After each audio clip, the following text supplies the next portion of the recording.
Hello and welcome to the Essex Boys Murder videos. These videos are based on key individuals and the murder victims' movements on the day of the 6th of December 1995. A quick mention to my Facebook page called The Real Essex Boys Murder Group. If you're interested, please feel free to join, as there's some great people on there with a lot of knowledge on this subject. So, this is part 8 of a set of videos looking at a robbery that took place in 1989, a link to Anthony Tucker, known underworld figures, and a look into the possibility to see if Mick, Jack and Darren Nichols knew what was going to happen to the Essex Boys that night, and who could have made that phone call to Pat Tate's mobile at 5:03 PM. It is not known if this call was made on the 5th, the day before the murders, or the 6th, the evening of the murders. If you haven't seen part 1 to 7 yet, I do recommend watching them first, as I've covered how the 1989 security van robbery came about. I've also gone into detail of how the robbery was planned. I also covered the day of the robbery and the route the gang took, not forgetting key places that were used to pull it off. I also covered what happened after the robbery. That information has never been put out anywhere before. I have been given exclusive access into this robbery and what happened after by a trusted source. Before I start, I'm going to tell you that there's been a lot of false information put out in the tabloids and on social media linking armed robber Billy Jasper and the Group 4 security van robbery to Anthony Tucker. It has been said high echelon crime figure Patsy Bowties Clark was the mastermind behind the robbery and gave £300,000 of the cash from the heist to Anthony Tucker to launder for them through his supposed pub in South Ockenden and his security business. It was then said Patsy Clark and the gang wanted their money back, and Anthony Tucker told them it had all gone and refused to pay it back, and this was the reason for a contract taken out on him. This information is untrue and totally inaccurate. There's also been other false information put out on social media and in the tabloids involving this robbery and what happened afterwards. Through my trusted source, you will get an accurate account of what really happened. As I go through these sets of videos, I will dispel those myths that have been put about and give you accurate information that has been given to me with a lot of research I've done myself. Trust me, viewers, when I tell you this, you will not see a more accurate account of how that 1989 security van robbery was planned, pulled off, and what happened afterwards anywhere else. Not on any other YouTube channel, social media site, or what's printed in the tabloids. So let's start with part 8. So I finished off in my last video where the 3 gang members who took part in the actual robbery would not have any contact with the co-mastermind and inside man John Aitken or the other co-mastermind David Causton for months after the robbery.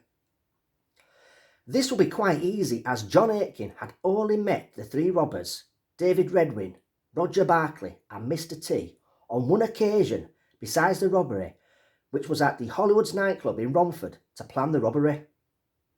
As I've explained in previous videos, I've decided to keep Mr T's name anonymous because he was interviewed by New Scotland Yard's Flying Squad detectives months after the robbery, but was released without charge.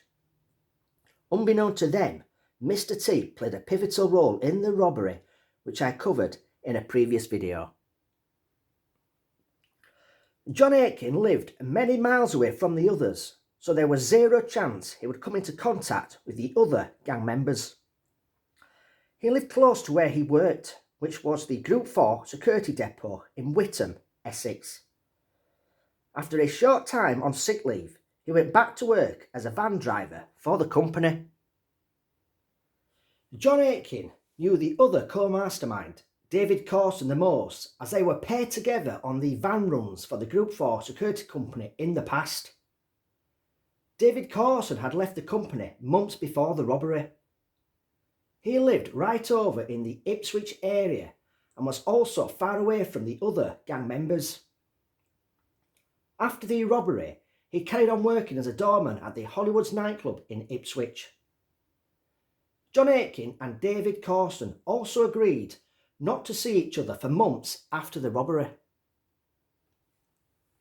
Mr. T was drafted into the robbery due to his firearms experience. After the heist, he carried on with his criminality in the East End of London. The other two, Roger Barclay and David Redwin, carried on working as doormen at the Hollywood's nightclub in Romford. Barclay, Redwin and Mr. T hid the money at a secret location, and only these three men knew where it was. All the gang decided not to splash the cash just in case it attracted unwanted attention. New Scotland Yard detectives failed with the chance to link Roger Barclay to the robbery through his red Ford Escort van, which he used as the getaway vehicle. A witness managed to make a note of his registration number that was seen on a petrol station's forecourt acting suspiciously just half an hour prior to the robbery and just less than a quarter of a mile away from where the robbery would take place. The unsuspected guard, Anthony Flint, mentioned in his statement that after coming out of the newsagents on the morning of the robbery, he saw two men get out of a red Ford Escort van and threatened him with a handgun, then forced him into the security van, and one of the robbers climbed in and hijacked it. The inside man and security van driver, John Aitken, also mentioned in his statement that he saw a red Ford Escort van that was used by the robbers. He had to say this as Anthony Flint would mention it in his statement to the police. So, with all the gang members agreeing everything in October and November 1989, and if any contact was to be made for any reason, messages would pass through Anthony Tucker, who was the middleman. Now, nothing really happened until early 1990, which I will cover in a later video. What I'm going to do now is cover Anthony Tucker's life back in the early 1980s up to late 1989, when he was to get his first security contract, and early 1990, when the gang began to pass messages on through him. When Anthony Tucker was younger, he did a brief stint in the army. When he came out, he was plying his trade as a carpenter. He was subcontracted work mainly in the South End and the surrounding areas. He lived in the Rayleigh area of Essex with his first wife, to whom he had a child with. He was earning some good money through his chosen trade, and his family were well looked after, but Anthony Tucker wanted more out of life. Whilst working as a full-time carpenter to pay the bills for him and his family, he began working as a part-time doorman in the early 1980s to earn some extra cash. He was employed 3 times a week at the Chicago's nightclub, which was in the Southend-on-Sea area and was just a 30-minute drive from his family home. Chicago's was in the town's precinct and could easily hold up to 500 people on a lively night. Anthony Tucker was a keen bodybuilder and he liked to keep fit. He attended the local gym in Southend, which was called the Progress Gym. He often took steroids to bulk himself up and was now 15 stone. Whilst proving himself on the doors of Chicago's, he was quickly promoted to the head doorman there at the age of just 24.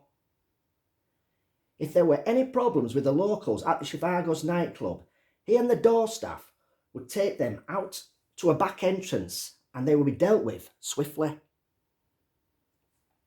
At a young age, David Corson from Chelmsford was also into bodybuilding. He took steroids to bulk himself up and was well toned at 16 stone. One night he got a phone call to stand in for a Mark Rothermel on the doors of a nightclub. To this day, Mark Rothermel is well known in the Essex underworld. After filling in for Mark Rothermel on the doors, David Corson began to get other door work through word of mouth, and it wasn't long before Anthony Tucker asked him if he was interested in working the doors at Chivago's in Southend. In 1982, at the age of just 17, David Corson went to work for Anthony Tucker at Chivago's in Southend. This was the first time these two men first met. So I will finish here for today, and in the next video I will carry on with Anthony Tucker's life in the early 1980s, then move on to the late 1980s and into 1990. Don't forget you can join my Facebook page, The Real Essex Boys Murder Group. So until next time, take care.